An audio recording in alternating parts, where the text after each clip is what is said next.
Hello everyone, I hope you're having a great day today. In this video I will work on my lizard Old Blood Saurus on Carnosaur. So I have had this guy in my collection for many years and have not worked on him. This one is a unique one because I actually got this model when Warhammer Fantasy became Age of Sigmar and my local game store put all AOS models on sale for half off. Unfortunately the range was not selling, so I got to pick up a few models for some good deals. To start with, I built this model to keep the Old Blood Rider separate from the Carnosaur to make it easier for painting and storing. As opposed to my Stegodon, I knew I wanted to paint this Carnosaur red. The Carnosaur model I remember when I first started collecting Lizardmen was the metal red one, so I wanted to pay homage to the sculpt, which one day I hope to have in my collection. So going through my paints, I found Mephiston Red from Citadel and started coating its scales for a base layer.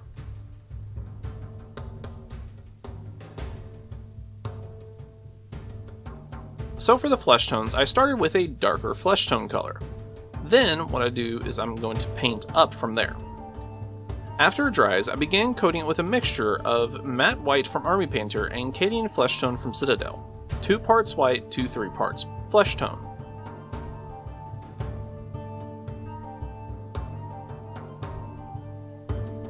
While working on this later, I don't really work on making neat edges between the reds and the flesh tones. This is because I'm going to go back over it with a wash and then repaint the flat areas.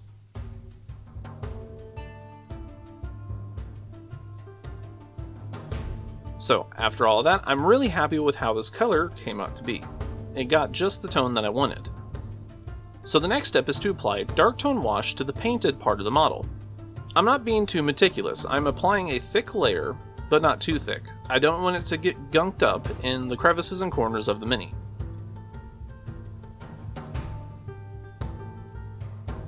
This took a minute to dry, but when it did, it darkened the model a lot. This is what I was hoping for. Now, all the corners and the scales and the skin will be dark, and I will take the same colors for the scales and dry brush the highest layers.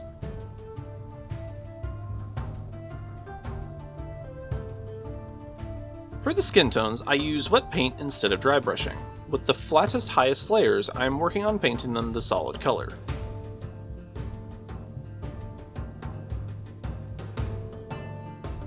Then I start covering the nose and the mouth.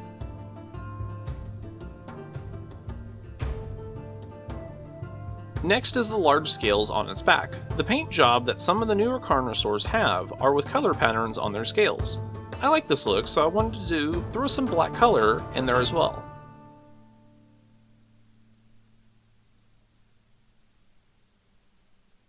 After all that, I began work on the claws. I'm going to use skeleton bone as the base color.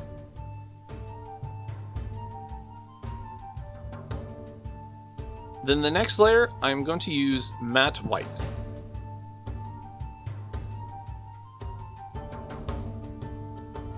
Now for the mouth, I'm using a brighter red. Citadel's Evil Sun's red. I wanted to make sure that the tone was different than the red of the scales.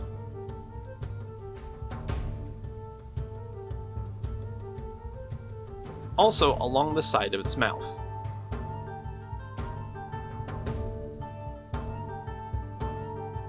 Next is the teeth. Doing the same things with the claws, I start painting it with skeleton bone, and then paint it with matte white to brighten it up.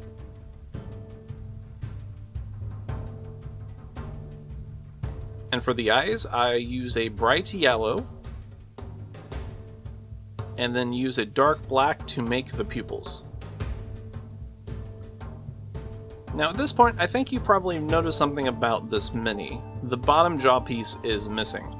I have no idea why or where it is. I went through my collection of bits and I could not find the piece anywhere. To solve this problem, I needed to make my own bottom jaw. So I pulled out my stash of green stuff and started working on it. For maybe some who are not familiar with green stuff, it is a 2-part yellow and blue epoxy putty that when mixed together creates green stuff that can be molded and sculpted. Now I have a lot of this stuff laying around for projects when I need it. Now in this case I'm going to hopefully make a bit for the piece missing from the mini. This particular case of green stuff unfortunately has the two epoxies touching, which means the pieces have already set, so I need to cut them away and begin mixing the pieces that have not touched each other. This sometimes takes a lot of pushing and pulling and mixing with your fingers until it comes out the green color.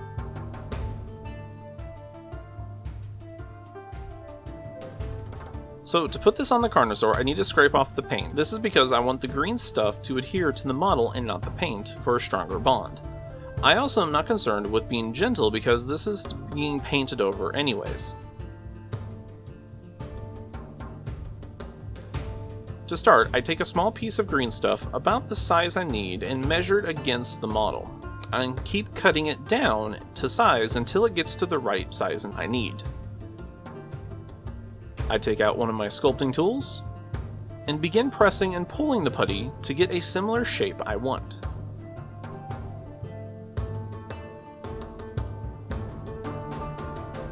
This step really is just working back and forth.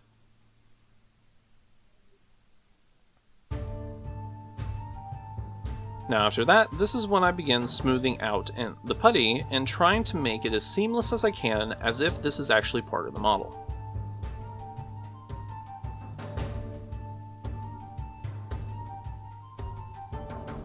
Now for some teeth. I roll out a small sausage-like shape and cut off the end and begin shaping the piece into teeth. The first one worked for the most part. However, I found the second one did not work out so well. When trying to push it into the putty, it kept getting smushed. So I compromised and made a little hole, like an indent, for a tooth to go in the front there, as if the Carnosaur lost its tooth while hunting. I only thought about this while writing and editing the video after the fact. I should have rolled out the teeth first and then shaped them to let them dry, before starting the sculpt in the mouth. When the teeth were not pliable, but hard enough to firmly press into the other putty.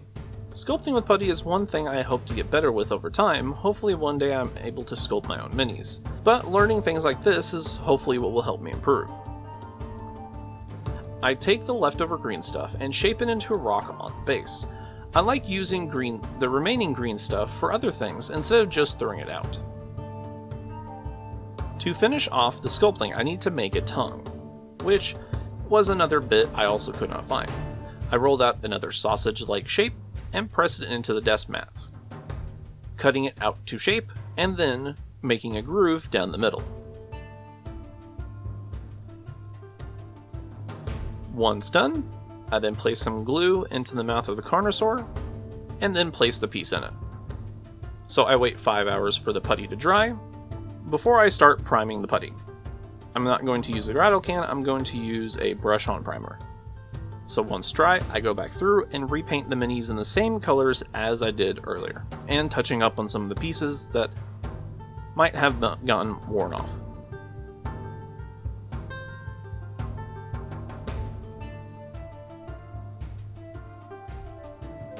And this is it when it's all finished. I really like how this came out, and I hope in the future I can keep working on my green stuff skills. So now it's time for the leather straps. These are spread around the model to hold lizardman plates, the throne, saddle, and the reins for the beast.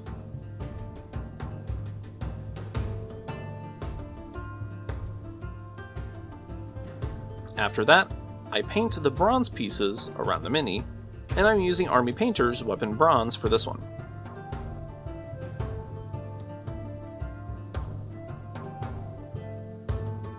Also, the Carnosaur looks like some armor pieces on its head crest, so I paint those the same color. Also, I don't know why, but apparently when turning back on the camera to film, I accidentally changed the setting switch on the top of the camera, and instead of a whiter light, the light becomes warmer. So that may come and go throughout the rest of the video. So I'm applying a wash to the bronze pieces, the leathers, to give them more depth, but I'm using a much lighter wash than I did earlier with the model. And then I wipe away some of the excess. Now for the throne, I start with Rhinox hide from Citadel as a base layer.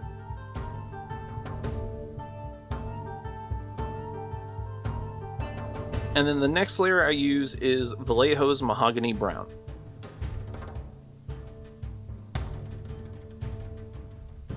For the horns, I use the same skeleton bone and matte white recipe I've been using on the rest of the mini.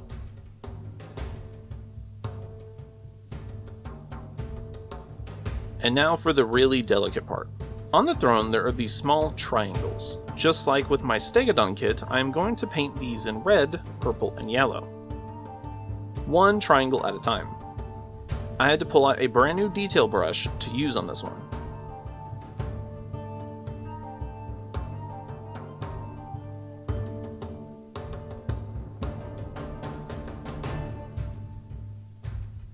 When doing really tiny details like this, I find myself constantly going back and cleaning up some of the mistakes.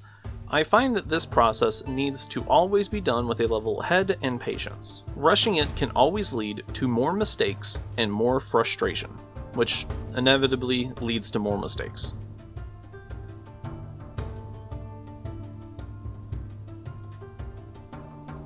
So after doing both sides very carefully and going back over and cleaning up some spills, I think the Carnosaur is complete. And I like how he looks. I think he's looking okay. So, the other half of this model is the Saurus Old Blood, who is the rider. He also has a shield, but I will work on that later. For the base coat, I'm going to be using Citadel's Altdorf Blue. I layered up a couple of times to get a good even coat.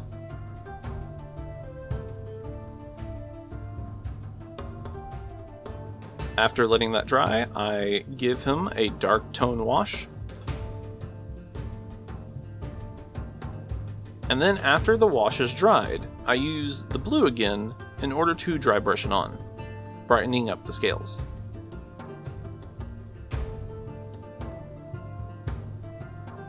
Now on the Saurus's feet, there are some stirrups, so that way he can put his feet on the throne. And to paint these, I just paint over with some mahogany brown.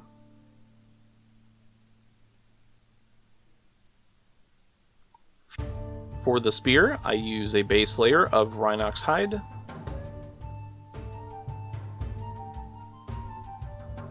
The armor pieces scattered throughout the model, I use weapons bronze.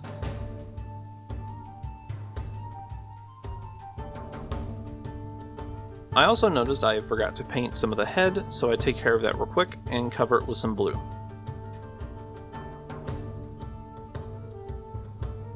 I painted the metal part of the spear, weapon bronze.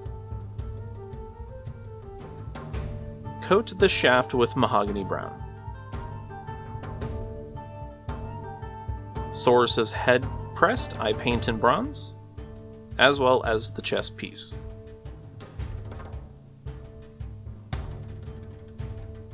I use Army Painter's leather brown for the ropes. And for the mouth, I use the same Citadel red as the Carnosaurs.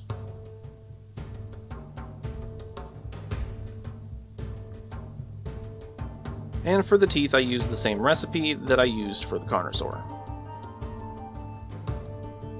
To paint the feather on the staff, I use Citadel Moot Green. And the rope attaching it, I use leather brown again. And once dried, I paint over with a dark tone wash. Now for the shield, I paint the back of it using a leather brown. And in the front of it, I wanted a color I had not used yet, so I went with a yellow color instead. This took a couple of coats to get it thick enough. And then the decorative trim, I used weapon bronze. I added a wash.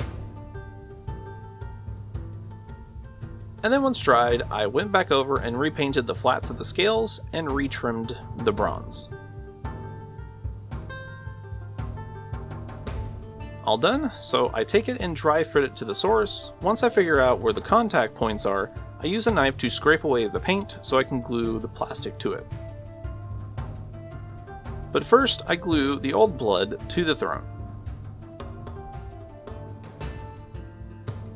Then I glue the shield.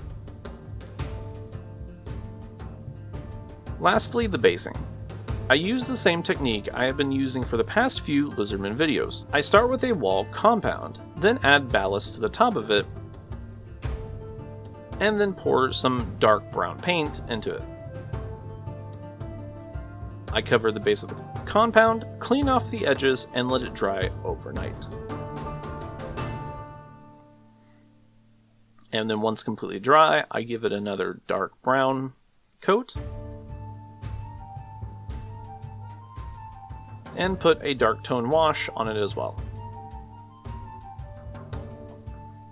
For the rocks, I use Citadel Skaven Blight Dinge, and then dry brush them Army Painter Ash Gray. I put some Gorilla Clear super glue to base coat and sprinkle flock on it as well.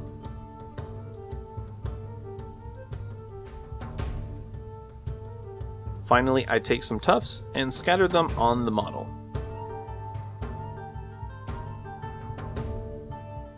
Now, after a few hours of work and a decade later, I completed my old blood on Carnosaur.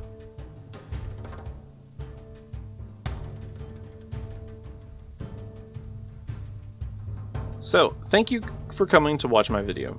I know there has been a break in between this one and the last one, and hopefully I have gotten some stuff taken care of, and now that I'm back to working on videos.